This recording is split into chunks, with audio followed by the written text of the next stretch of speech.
मध्यरे एक कार चापी होई जिबारु गोटिए परिवारर 6 जनकर मृत्यु होईछि। केन्दुझर जिला चंपुआ थाना रिमुली बाईपास निकटरे गतकाली राति प्राय 9टा समय एक मर्मन्तुत सड़क दुर्घटना घटिछि, जहाँकि बड़बिल जाउथुबा गोटिए कार बाईपास निकटरे रास्ता पाखरे छिड़ा होइथिबा एक ट्रक को पछ पार्श्वरु धक्का देइथिला।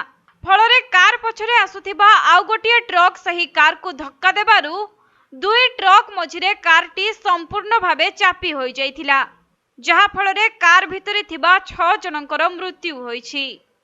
तेबे स्थानीय लोकंक ठारु खबर पाई पुलिस घटनास्थल रे पहुंचीथिला।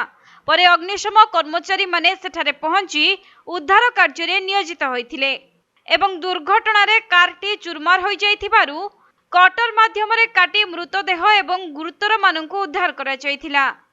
तेबे समस्त मृतक बड़बिल भद्रासाही अंचलर हीरालाल पलेंको परिवार लोके बोली जना पड़िछि।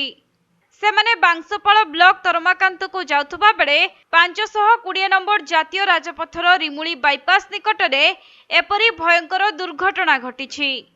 तेबे केन्दुझर रे सबु समय रे ट्रक व्यवसाय चालुथिबारु अनेक समय रे केन्दुझर साधारण जनजीवन विपद रे पड़ुछि। सेहिपरि गोटिए परिवारर 6 जनक जीवन दुई ट्रक मध्यरे चापी होई जिबा परे सारा अंचल रे दुखर छाया खेली जाइछि।